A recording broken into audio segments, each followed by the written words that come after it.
ಯಾರಪ್ಪ ಇದು ಮ್ಯಾಗಿಗೆ ಕೊತ್ತಂಬರಿ ಸೊಪ್ಪು ಹಾಕೊಂಡು ತಿಂತಾ ಇದ್ದಾರೆ ಅಂತ ಯೋಚನೆ ಮಾಡ್ತಾ ಇದ್ದೀರಾ?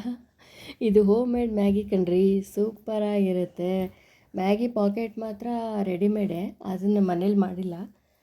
ನೋಡಿ ಎಷ್ಟು ಚೆನ್ನಾಗಿ ಕಲರ್ ಬಂದಿದೆ, ಸ್ಟ್ರಕ್ಚರ್ ಬಂದಿದೆ, ಮತ್ತು ಸೂಪರಾಗಿ ಬಿಸಿ ಬಿಸಿಯಾಗಿ ಖಾರ ಖಾರವಾಗಿ ಸಖತ್ತಾಗಿದೆ. ಮಾತ್ರ ಮನೇಲಿ ತಿನ್ನಬೇಕು ಅಂತ ಭಾಳ ದಿನದಿಂದ ಟ್ರೈ ಮಾಡ್ತಾಯಿದ್ವಿ. ಸೊ ಅದಕ್ಕೆ ವಾಯ್ಸ್ ಓವರ್ ಕೊಡುವಾಗ ನನ್ನ ಮಗ ತುಂಬಾ ಡಿಸ್ಟರ್ಬ್ ಮಾಡ್ತಾ ಇದ್ದ. ನೋಡಿ ಎಷ್ಟು ಸ್ಟ್ರಾಂಗ್ ಆಗಿದೆ ಅವನ ವಾಯ್ಸು, ನನಗಿಂತ ಸಖತ್ತಾಗಿ ಕೇಳಿಸ್ತಾ ಇದೆ. ಸೊ ನೀಟಾಗಿ ಸಣ್ಣದಾಗಿ ಕಟ್ ಮಾಡ್ಕೋಬೇಕಲ್ವ ಈರುಳ್ಳಿನ, ಅದಕ್ಕೋಸ್ಕರ ನನಗೆ ಬರೋದಿಲ್ಲ. ಸೊ ಈರುಳ್ಳಿ ಮೆಣಸಿನ್ಕಾಯಿ ಎಲ್ಲನೂ ಒಂದರಲ್ಲೇ ಹಾಕ್ಕೊಂಡು ಸಣ್ಣದಾಗಿ ನೀಟಾಗಿ ಕಟ್ ಮಾಡ್ಕೊಂಡಿದ್ದಾಯಿತು. ಇವಾಗ ಟೊಮೆಟೊ ಕರಿಬೇವಿನ ಸೊಪ್ಪು ಎಲ್ಲ ತೊಗೊಂಡಿದ್ದೀನಿ. ಬಟ್ ನಮ್ಮ ಕಡೆ ಚಿಲ್ಲಿ ಫ್ಲೇಕ್ಸ್ ಇರಲಿಲ್ಲ. ಹೇಗೆ ಮಾಡ್ತಾಯಿದ್ದೀವಿ ನೋಡಿ, ಒಣಮೆಣ್ಸಿನ್ಕಾಯಿನ ಒಂದು 4-5 ತೊಗೊಂಡು ಮಿಕ್ಸಿ ಜಾರಿಗೆ ಹಾಕಿ ರುಬ್ಕೊಂಬಿಟ್ರೆ ಚಿಲ್ಲಿ ಫ್ಲೇಕ್ಸ್ ರೆಡಿ. ಅದು ಕೂಡ ಹೋಮ್ ಮೇಡೇ. ಸೊ ಇಲ್ಲಿ ಪ್ಯಾಕೆಟ್ ಮಾತ್ರ ರೆಡಿಮೇಡ್ ತೊಗೊಂಡು ಬಂದಿದ್ದೀವಿ. ಅದರಲ್ಲಿ ಮಸಾಲ ಸಿಗುತ್ತಲ್ವ, ಹಾಕೋದೋ ಬೇಡವೋ ಅಂತ ಯೋಚನೆ ಮಾಡ್ತಾಯಿದ್ವಿ. ಬಟ್ ಟೇಸ್ಟು ಮ್ಯಾಗಿ ಥರ ಸಿಗಬೇಕಲ್ವ, ನಮಗೆ ಮ್ಯಾಗಿ ತಿನ್ನಬೇಕು ಅಂತ ಭಾಳ ದಿನದಿಂದ ಅನ್ಕೊತಾ ಇದ್ವಿ. ಸೊ ಅದಕ್ಕೋಸ್ಕರ ಮಸಾಲಾನ ಒಂದು ದೊಡ್ಡ ಪಾತ್ರೆಯಲ್ಲಿ ಜಾಸ್ತಿ ಎಣ್ಣೆ ಹಾಕ್ಬಿಟ್ಟು, ಜಾಸ್ತಿ ಅಂದ್ರೇನಿಲ್ಲ, ಒಂದು 3-2 ಸ್ಪೂನಷ್ಟು ಹಾಕೋದು. ಅಂದರೆ 3-4 ಪ್ಲೇಟ್ಸ್ ನಾವು ಮ್ಯಾಗಿ ಮಾಡ್ತಾ ಇರೋದು. ಸೊ ಅದಕ್ಕೆ ಸಾಸಿವೆ ಹಾಕ್ತಾರಲ್ಲೋ ಗೊತ್ತಿಲ್ಲ, ನಮಗೆ ಬೇಕು ಅಂತ ಹೇಳ್ಬಿಟ್ಟು ಸಾಸಿವೆ ಜೀರಿಗೆ ಎಲ್ಲನೂ ಒಗ್ಗರಣೆಲಿ ಹಾಕ್ಕೋಬೇಕು ಅಂತ, ಫ್ಲೇವರ್ ಚೆನ್ನಾಗಿರಲಿ ಅಂತೇಳ್ಬಿಟ್ಟು ಜೀರಿಗೆ ಹಾಕ್ಕೊಂಡಿದ್ದೀನಿ. ಕರಿಬೇವಿನ ಸೊಪ್ಪು ಫ್ರೆಶ್ಶು, ಮತ್ತು ಇವಾಗ ಸಣ್ಣದಾಗಿ ಕಟ್ ಮಾಡಿಟ್ಕೊಂಡಿದ್ವಲ್ವ ಮೆಣಸಿನ್ಕಾಯಿ ಮತ್ತು ಈರುಳ್ಳಿನ ಅದು ನೀಟಾಗಿ ಬೇಯಿಸ್ಕೊಂಡು, ಅಂದರೆ ಎಣ್ಣೆಲಿ ನೀಟಾಗಿ ಬೆಂದರೆ ಬಾಯಲ್ಲಿ ಸಿಗಬಾರ್ದು ಅದು, ಅದಕ್ಕೋಸ್ಕರನೇ ಅಷ್ಟು ಸಣ್ಣದಾಗಿ ಕಟ್ ಮಾಡ್ಕೊಂಡಿದ್ದೀವಿ. ಜಸ್ಟು ನೀರನ್ನ ಕುದಿಸ್ಬಿಟ್ಟು ಮ್ಯಾಗಿ ಹಾಕಿ ಪೌಡ್ರ್ ಹಾಕಿ ಮಾಡ್ಕೊಳ್ಳೋದಕ್ಕಿಂತ ಇದು ತುಂಬಾ ರುಚಿ ಕೊಡುತ್ತೆ.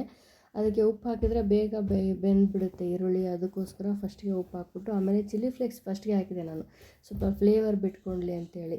ಅರಿಶಿನ ಪುಡಿ, ಅದು ಕಲರ್ ಬರುತ್ತೆ ಮಸಾಲ ಹಾಕಿದ್ರೆ, ನಾನು ಎಕ್ಸ್ಟ್ರಾ ಇರಲಿ ಅಂತೇಳ್ಬಿಟ್ಟು ಅರಿಶಿನ ಪುಡಿ ಹಾಕಿದ್ದೀನಿ. ಮತ್ತು ಒಂದೇ ಒಂದು ಟೊಮೆಟೊನ ಚಿಕ್ಕದಾಗಿ ಕಟ್ ಮಾಡಿಕೊಂಡು, ಸ್ವಲ್ಪ ದೊಡ್ಡದಾಗಿದೆ ಪೀಸು, ಅದನ್ನೇ ಕಟ್ ಮಾಡಿಕೊಂಡು ಸೇರಿಸ್ಕೊಂಡು ಅದು ನೀಟಾಗಿ ಚೆನ್ನಾಗಿ ಕುದಿಯೋವಾಗ, ಮ್ಯಾಗಿಗೆ ಎಷ್ಟು ಪ್ಯಾಕೆಟ್ಗೆ ಎಷ್ಟು ನೀರು ಹಾಕಬೇಕು, ಅದು ಎಷ್ಟೊಂದು ಬೇಯುತ್ತೆ ಅಂತ ಗೊತ್ತಿರಲ್ಲಲ್ವ, ಅದಕ್ಕೋಸ್ಕರ ಸ್ವಲ್ಪ ಜಾಸ್ತಿನೇ ನೀರು ಹಾಕೋಣ ಅಂತ ಅಂದ್ಕೊಂಡೆ. ಬಟ್ ಅದು ನೀಟಾಗಿ ಮ್ಯಾಗಿ ಸ್ಟ್ರಕ್ಚರ್ ಬರುತ್ತೋ ಇಲ್ವೋ ಅಂದ್ಬಿಟ್ಟು ಸ್ವಲ್ಪ ಹಾಕಿದೆ ಫಸ್ಟು. ಆಮೇಲೆ ಮ್ಯಾಗಿ ನೋಡಿದ್ನಲ್ಲ 4 ಪ್ಯಾಕೆಟ್ಸ್ ಇತ್ತು.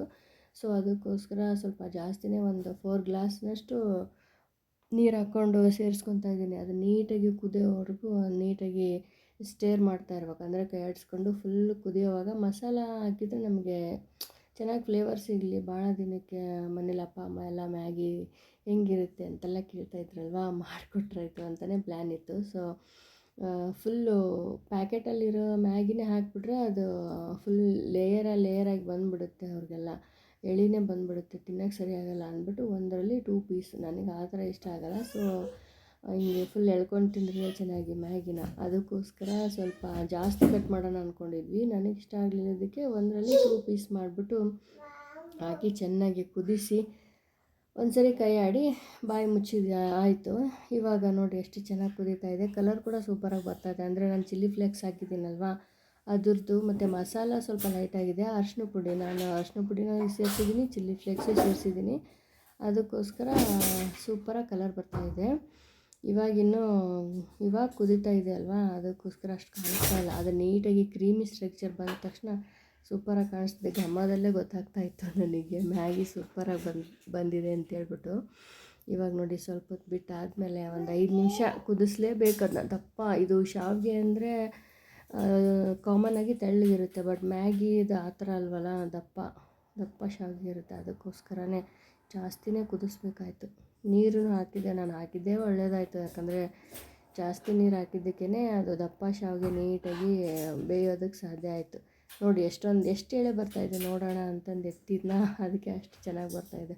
ಮತ್ತು 5 ಮಿನಿಟ್ಸ್ ಬಿಟ್ಟಾದ ತಕ್ಷಣ ನೋಡಿ ಇನ್ನೂ ಸ್ವಲ್ಪ ಜಾಸ್ತಿ ಬೆಂದಿದೆ ಮ್ಯಾಗಿ. ಸೊ ಸೂಪರಾಗಿ ಕಾಣಿಸ್ತಾ ಇದೆ. ಯಾವುದೇ ಅಡುಗೆ ಆಗಲಿ ಮೇಲ್ಗಡೆ ಫಿನಿಶಿಂಗ್ ಟಚ್ ಇರಲಿಲ್ಲ ಅಂದರೆ ಚೆನ್ನಾಗೇ ಕಾಣೋದಿಲ್ಲ. ಡೆಕೋರೇಷನ್ಗೆ ನಾವು ಕಾಮನ್ನಾಗಿ ಕೊತ್ತಂಬರಿ ಸೊಪ್ಪನ್ನ ಯೂಸ್ ಮಾಡ್ತೀವಿ. ಸೊ ನನಗಂತೂ ತುಂಬಾ ಇಷ್ಟ ಫ್ಲೇವರ್ಗೆ. ಅದನ್ನೂ ಸ್ವಲ್ಪ ಹಾಕ್ಕೊಂಡು ಮೇಲ್ಗಡೆ ಸ್ಪೈಸಿಯಾಗಿತ್ತು ನೋಡೋದಕ್ಕೆ. ಪ್ಲೇಟ್ಗೆ ಹಾಕ್ಕೊಂಡು ತಿಂತಾಯಿದ್ರೆ ಹೆಂಗಿರುತ್ತೆ ಅಂತ ಹೇಳ್ಬಿಟ್ಟು ಪ್ಲೇಟ್ಗೆ ಹಾಕಿ ತಿಂತಾ ಇದ್ದೀವಿ. ಸೊ ನೀವು ಕೂಡ ಒಂದ್ಸರಿ ಟ್ರೈ ಮಾಡಿ ಅಂತ ಹೇಳ್ತಾ, ಬಾಯ್, ಟೇಕ್ ಕೇರ್.